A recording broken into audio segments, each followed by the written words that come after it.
Assalamualaikum everyone, this is Ko once again before you. I hope you are cool and dandy. I'm also fine by the grace of Almighty. আজকে হচ্ছে আমরা শিখব যে আমার কোনো কিছু প্রয়োজন। আমাদের অনেক সময় দেখেন বিভিন্ন জিনিস প্রয়োজন হয়। আমরা যখন সেটাকে বাংলাতে বলতে চাই তখন আমরা কিন্তু বলি যে আমার এইটা প্রয়োজন, ওইটা প্রয়োজন, তাই না? তো আমরা যদি এইটাকে ইংলিশে বলতে চাই তাহলে কিভাবে বলবো? দেখেন, এটা হচ্ছে আমাদের দুইটা ব্যবহার রয়েছে। আমরা যদি কোনো একটা জিনিস প্রয়োজন হয়, অর্থাৎ কোনো একটা নাউনের ক্ষেত্রে যদি আমরা ব্যবহার করি, যে ধরুন আপনার একটা হচ্ছে কলম প্রয়োজন, অথবা আপনার একটা হচ্ছে বল প্রয়োজন, অথবা আপনার একটা বই প্রয়োজন, মানে এই ধরনের যদি কোনো জিনিস প্রয়োজন হয় সেক্ষেত্রে আপনাকে একভাবে সেন্টেন্স মেক করতে হবে। আর যদি আপনার কোনো কিছু করা প্রয়োজন হয়, যেমন মনে করেন যে আপনার ভাত খাওয়া প্রয়োজন, অথবা হচ্ছে আপনার বই পড়া প্রয়োজন, ঠিক আছে, মানে কোনো একটা কাজ বোঝাবে যেটা দিয়ে, সেটা যদি আপনার প্রয়োজন হয় তাহলে হচ্ছে আপনাকে আরেকভাবে সেন্টেন্স মেক করতে হবে। তো প্রথমে হচ্ছে আমরা দেখব যে কোনো জিনিস যদি আমাদের প্রয়োজন হয় সেক্ষেত্রে হচ্ছে আমরা কিভাবে এগুলোকে ইংলিশে বলবো। তো প্রথমে আপনাকে যেটা করতে হবে, দেখেন, প্রথমে হচ্ছে একটা সাবজেক্ট নিতে হবে, তারপরে হচ্ছে আমাদের নিডকে ব্যবহার করতে হবে, এটা হচ্ছে মেন ভার্ব হিসাবে বসবে, তারপরে হচ্ছে অবজেক্ট বা এক্সটেনশনকে ব্যবহার করতে হবে। যেমন আমি যদি বলি আমার একটা বই প্রয়োজন, তো এটাকে কীভাবে বলবো? এটাকে বলবো I need a book. I need a book, আমার একটা বই প্রয়োজন। এখন এইভাবে আপনি আর কি বলতে পারবেন? দেখেন, আপনি যদি বলেন যে আমার একটা কলম প্রয়োজন, সেক্ষেত্রে আপনাকে বলতে হবে I need a pen. I need a pen. এরপরে ধরুন আপনি বললেন যে আমার একটা ফুটবল প্রয়োজন, আপনি চাচ্ছেন যে আপনি বিকেলে বিকেলে ফুটবল খেলবেন অথবা সকালে ফুটবল খেলবেন, সেক্ষেত্রে হচ্ছে আপনার একটা ফুটবল প্রয়োজন। তো এটাকে কীভাবে বলবেন? এটাকে বলবেন I need a football. I need a football. তো এইভাবে দেখেন, আপনার যা কিছু প্রয়োজন, যে কোনো জিনিস প্রয়োজন যদি হয় সেই ক্ষেত্রে হচ্ছে আপনি এইভাবে বলতে পারবেন। এখন আমরা দ্বিতীয় প্যাটার্নটা শিখি, যে ধরুন আপনার কোনো কিছু করা প্রয়োজন। স্ট্রাকচারটা আমরা দেখি। প্রথমে হচ্ছে আমাদের একটা সাবজেক্ট নিতে হবে, এরপরে হচ্ছে আমাকে নিড টুকে ব্যবহার করতে হবে, ঠিক আছে।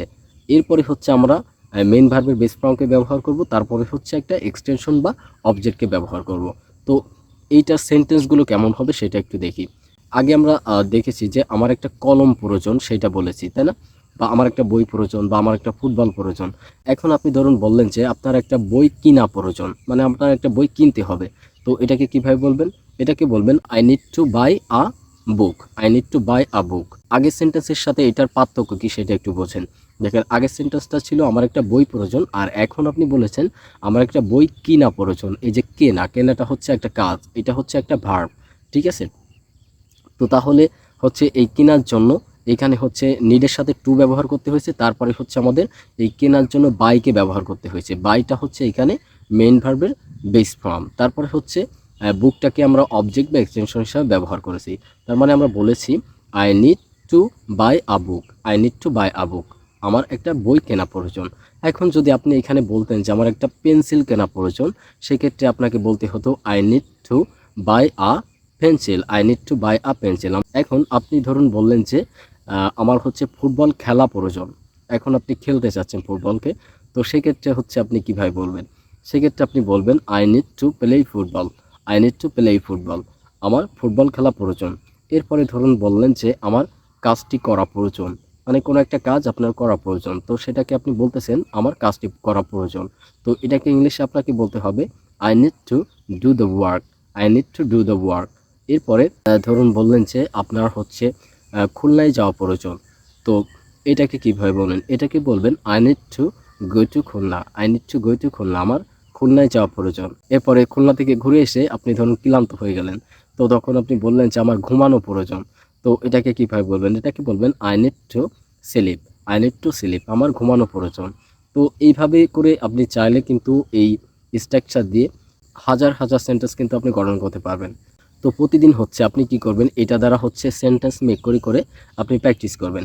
So that's all today. আশা করছি ভিডিওটা ভালো লেগেছে। তো আজকে এতটুকুই। যদি ভিডিওটি ভালো লাগে অবশ্যই লাইক, কমেন্টস এবং সাবস্ক্রাইব করবেন। আর ফেসবুক পেজ থেকে দেখলে অবশ্যই ফলো করে দিবেন, আর লাইক, কমেন্ট, শেয়ার করবেন।